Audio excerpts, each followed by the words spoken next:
So my talk was about the idea that the way that we're currently thinking about poverty, which really looks at the outside symptoms of it. Someone doesn't have food, education is bad in a community, and we are trying to fix that or think of solutions that will address that sustainably.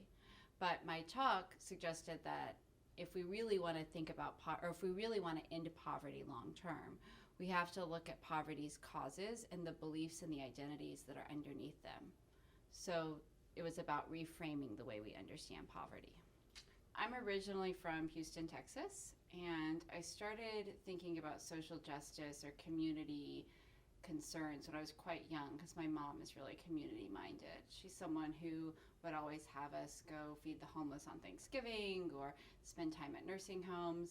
And it wasn't until I was probably in my early 20s that I started to think about poverty systematically. I was actually teaching, and I was so aware of the systems dynamics in schools and how the way that we were educating kids wasn't really working on the whole. And I started to think about that as it applied to other problems too, like that the way certain economics or social systems were causing poverty.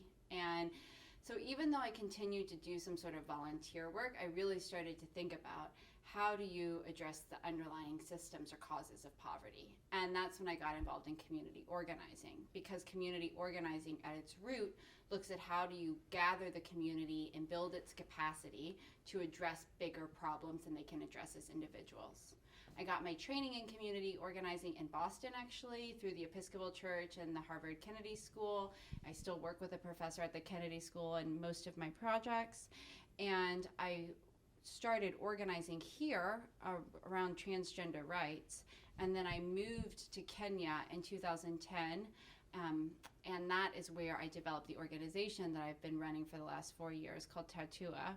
And Tatua is the place where I started to think about organizing around poverty, because we were working in Kenya. So the biggest problems there aren't really, well, there are tons of problems around social injustice rights, but you're actually just working on the very base level of how do you get people water or get people food.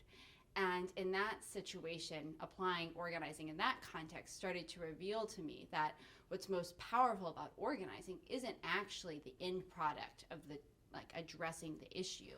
It's the process of people becoming leaders and people starting to see themselves as part of the solution as opposed to the problem.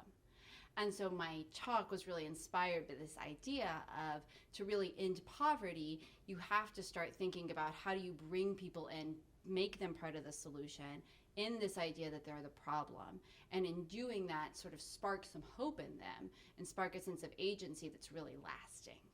So in the US, there are many people who do have a deep sense of agency, and that's one of the great things about this country, is that we really pound it into people that if you work hard enough, you can do whatever you want. And there are a lot of systems that allow for social mobility.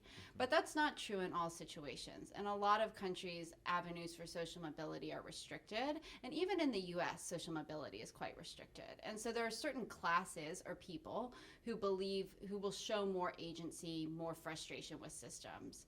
But what I'm aware of also is there are so many people who haven't been offered those opportunities that they don't understand that we actually all have this innate sense of power. It's just about tapping into it. Mm-hmm. And so I'm thinking that a lot of my work is about working with communities to create opportunities for people to tap into that power.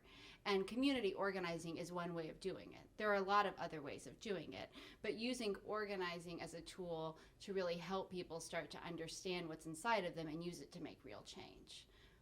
Because I would imagine that many people in Kenya, if they saw a problem, actually they feel like they can't do much about it because there are so many roadblocks along the way.